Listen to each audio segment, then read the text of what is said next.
Oh, guys, welcome back to the garden. I actually don't feel like I've got the energy to film this video. I'm a bit overwhelmed with so many things going on at the minute. I'm spinning so many plates, and the garden usually is that escape that I need and I crave. But this year, it's actually given me a load of stress as well. It's making me feel additionally overwhelmed. So many things that would usually be so simple to grow have struggled this year. There's so many little things going wrong that I need to put it out there, because I want to know if you guys are struggling too with your gardens. If you can give me any advice, maybe I'm doing something wrong, because I don't know why things seem to be going so bad. But there are a lot of positive in the garden at the minute. I need to keep on that note, because I think the more positive you are, the better everything looks in all walks of life. So I think we'll head up to the greenhouse first and check out what's going on with my tomatoes, because they look so good right now. And let's do a big harvest and focus on the positives.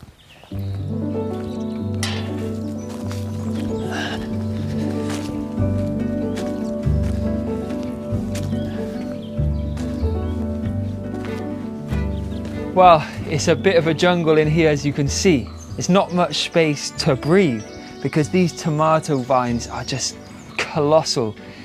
Talking of colossal, these tomatoes have been a joy to watch grow, and they're slowly ripening on the plant. So let's pick those.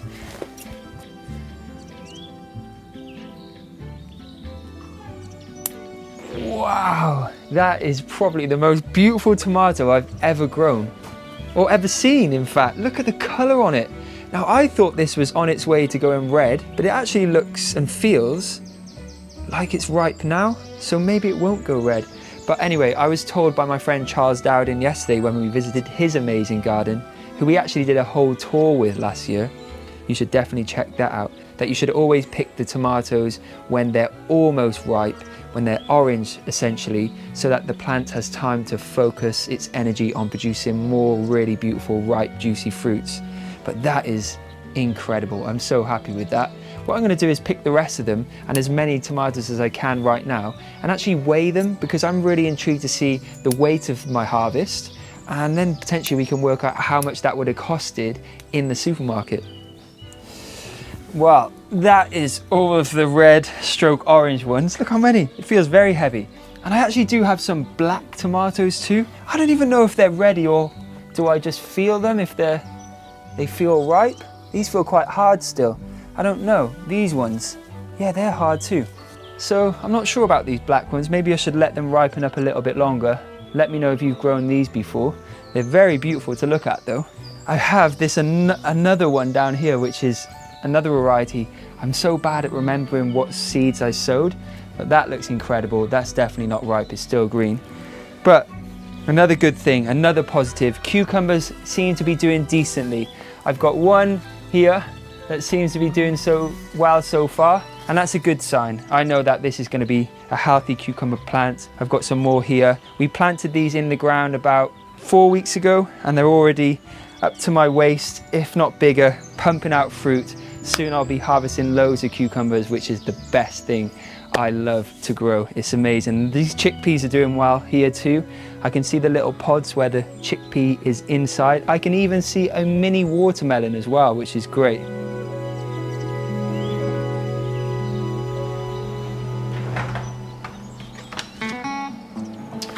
As you guys know, I've been using AG1 now for the last year, for over a year actually, and with my whole foods plant-based diet, I do feel like I'm thriving. So much so that I do give everyone a glass whenever they visit my house, and I'm recommending it to all of my friends and family and to you guys.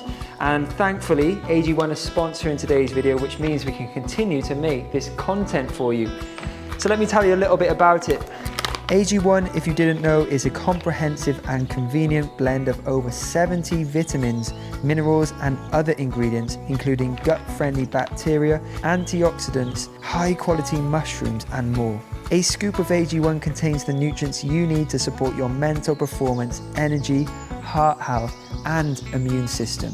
I always feel super energized throughout the day thanks to AG1. It provides nutrients to make sure the energy gets to where you really need it. AG1 was founded to empower people to take ownership of their health, and they've improved AG1 52 times over the last 14 years so that you know you're getting the best supplement possible, and it tastes surprisingly delicious. Now, I'm always on the quest to feel the best I possibly can and to thrive, and as I get older, that's more and more important each day. So having AG1 as part of my routine feels like the right thing to do. So as you guys know, well, you may not know, but I'm trying to grow my hair long, and AG1 is great for supporting hair, skin and nail health thanks to its biotin, vitamin A and zinc content. So hopefully I'll have healthy skin and hair. So if you want to try AG1 for yourself, get started on your first purchase by heading to drinkag1.com/Gaz Oakley to get started on your first purchase and receive a free 1-year supply of vitamin D3 plus K2 and 5 free travel packs, which are great for when you're on the go. AG1, thank you so much for supporting the channel over the years. Now let's get back to the episode.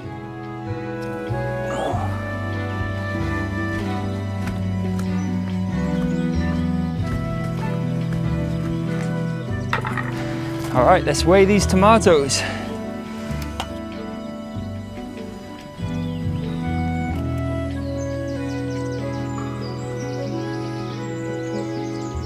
Well, I wasn't expecting all of these tomatoes. I'm gonna need a bigger bowl. We're already at 2.2 kilograms. All right, now it's getting risky, guys. It's like playing Jenga, trying to, oh. Some days when you're overwhelmed, you just need like the most strange tasks to take your mind off things. We will get all these in the bowl, and if we don't, I'll just have to weigh them separately. And we're at okay, we're at 2.4 because a few fell out. 2.4. Okay, that's 720 plus 2.4. My calculations would make that 3.1 kilograms of tomatoes in one harvest. Now, I've got tons more on the vines in that greenhouse, so this just goes to show how much you're able to grow your own when you do it. You know, you don't need an elaborate greenhouse. You can just have a few tomatoes, plants in pots, just like here. Yes, it is a bit more weather dependent outside, but you know, these 3 plants will give me an abundance of tomatoes. For myself living alone, that is ideal. But as you know, what I do, I'm striving for self-sufficiency. So these tomatoes, a lot of them will be preserved. Last year, I showed you how to lacto ferment tomatoes and make tomato flavor bombs, the most intense tomato flavor you will ever experience by lacto fermenting them. It's so simple. I also showed you how to dry them and make delicious dishes like pan con tomate. But I will be showcasing some lovely recipes over the coming weeks with my lovely tomatoes, plus preserving them so I can eat them throughout the year. I only just stopped enjoying my lacto fermented tomatoes from last year, believe it or not. So that's the beauty of preservation. Oh, this looks great. The sun's come out. This is like a work of art.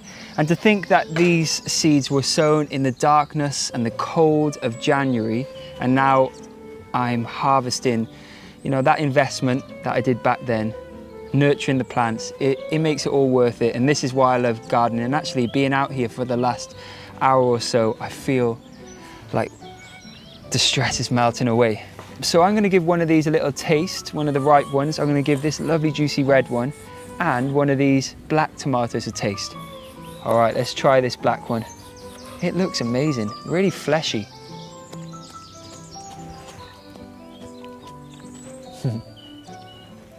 Oh. It's a weird thing because, you know, people take things like tomatoes for granted. You know, they're in a lot of sandwiches. People may just have a tomato and salad sandwich or cheese sandwich at lunch and then forget that they're having tomato. But me, because I've grown this, is that mouthful. I'm really trying to break down the flavors, and it is incredible. it tastes like it's got salt on it already, weirdly enough. And I find that with most good tomatoes, it seems like it's seasoned already. And it's a little almost tropical, like a bit like a melony flavour. So let's try the more standard. I think this is an outdoor girl variety.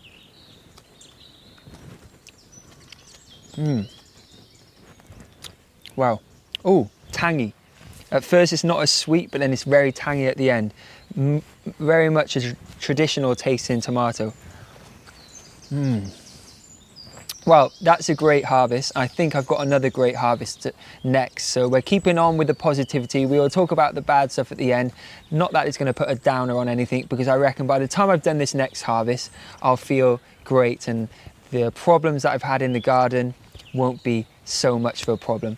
So I'm going to head over to my potato bed and hopefully harvest some Welsh gold.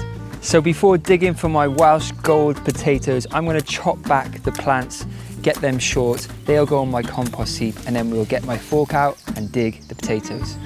This is a fun part of my gardening experience. Just lightly sort of loosening the soil. I don't want to dig it, and then pulling out potatoes, baby. Look at that. That is incredible. So we'll just get rid of some of that dirt and see how many we can harvest. Look at that big one. Oh, and there's more in the ground.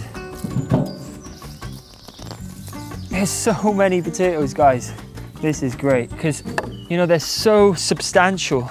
Potatoes have traveled all around the world, obviously, originating in Peru thousands of years ago. And there's like 3,000 varieties of potatoes, believe it or not. But in Europe, I think there's only a few varieties that thrive. But in Peru and places like that in South America, they have different potatoes for different dishes, which is very surprising. I'd love to travel out there and find out and learn more about the humble potato that has sort of taken over the world and been so reliant by many cultures and countries for so many years. What I'm going to do with these is get these into a paper bag or a cardboard box, get them somewhere cold, 10 degrees Celsius, something like that, in my shed potentially, and they'll store for a good few months. In this bed now, I'm going to add some more compost and plant some more potatoes, plus I have some chard and spring onion plants that I sowed a few weeks ago to go in.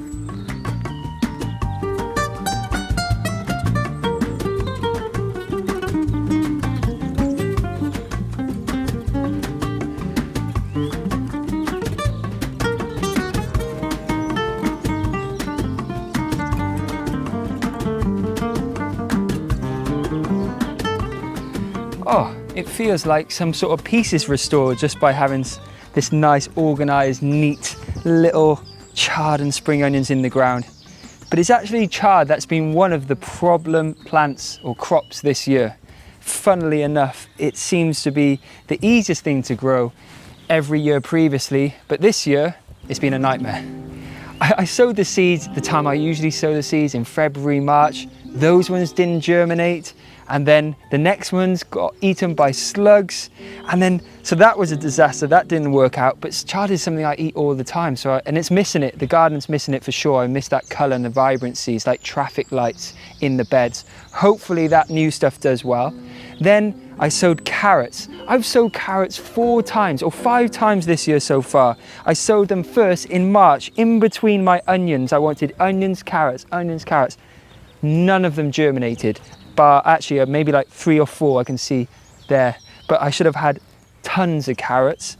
So that was the first time. I then sowed them again into a few different beds. Then my chickens kept escaping and digging them up, and then slugs would eat them. So I've sown carrots so many times. I've had probably 3 carrots so far this year, which is terrible. I would be usually harvesting all kinds of varieties of carrots, and I really rely on carrots. I love them so much in my cooking. So that's been a bit of a failure, and I'll never go and buy carrots from the supermarket because they are usually so easy to grow. So another thing that's been a nightmare this year, and something I need in my kitchen and in my garden, is beans. Not only do they add beautiful structure and height to the garden, but they're so nutritious and I rely upon them in my meals and to preserve them, dry them out and have them in the future too.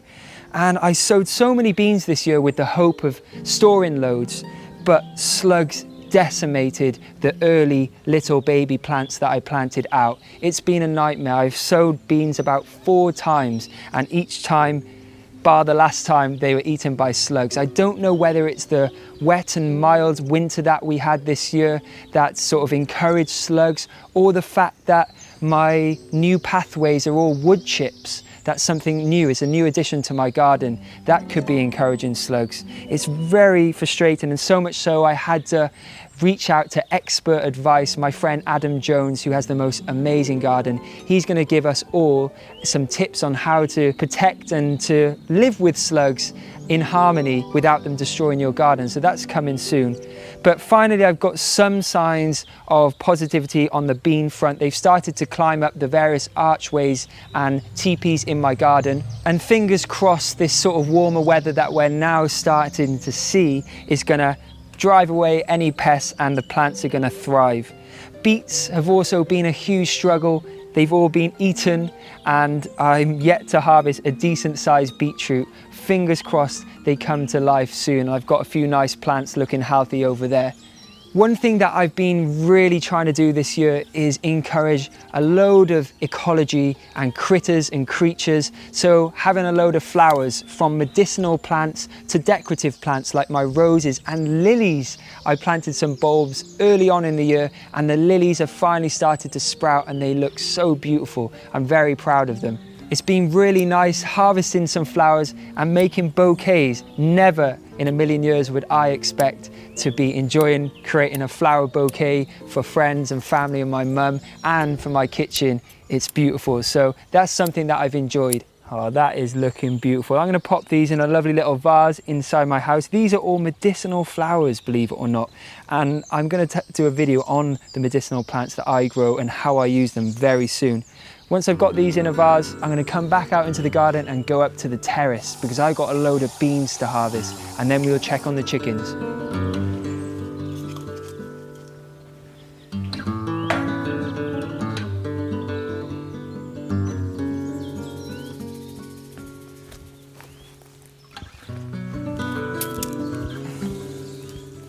So these are field beans or broad beans. And they've been in the ground. I sowed the seeds back in November of last year.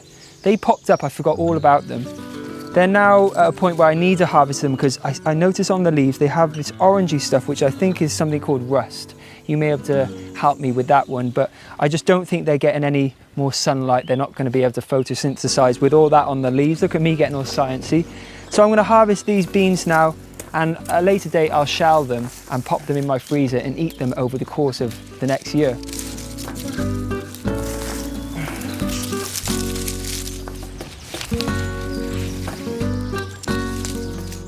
Matt, and did you know that these little nodes on the roots there, they add nitrogen to the soil? So the beans are actually don't take from the earth, they actually give back. So this is actually a really good beneficial crop. And I'll peel them and then I'll freeze those and eat them up for the rest of the year. But in the kitchens I used to have to do that then, do another peel. Okay. So before every service I'd have to peel 1,000 of these and it was a nightmare. Wow. But that's what happens when you're the young chef in the kitchen, you have to do all those kinds of jobs. But try that. Quite sweet. Yeah, pretty fresh.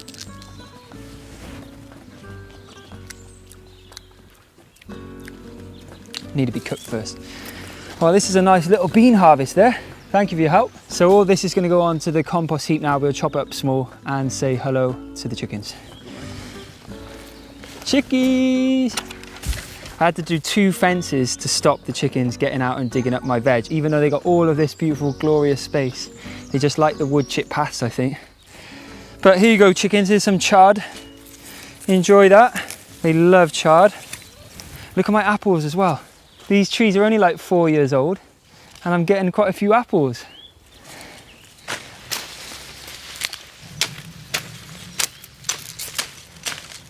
Oh, well, don't I feel so much better now. Guys, sorry to start off the video on a downer. It's nothing like being healed by nature in the garden. And I feel like I've got a lot done already. So this is great. Being in nature, being out in the garden with your hands in the soil, harvesting the fruits of your labour makes things all good. Now I do have a lot of things to get on with, but this has given me some peace today. And I think that's the beauty of growing food, and that's the beauty of gardening that I wasn't expecting when I first started years ago, how great it would be for my mind. And yes, things are going to go wrong, and I may not be growing the abundance that I always want, but you just have to roll with the punches. I love boxing, and that's my favourite phrase, because nature, there's no like, it's never just normal, it's never just flat, there's always different things to deal with, I think. So I should just appreciate the abundance, appreciate being able to do this, appreciate being in a beautiful part of Wales, and appreciate being able to share the journey with you. So thank you for watching, thank you for supporting me, and I shall see you soon with another video from beautiful Wales. The chickens are loving this chard. I think I just put my hand in their poo. Yuck. Don't escape.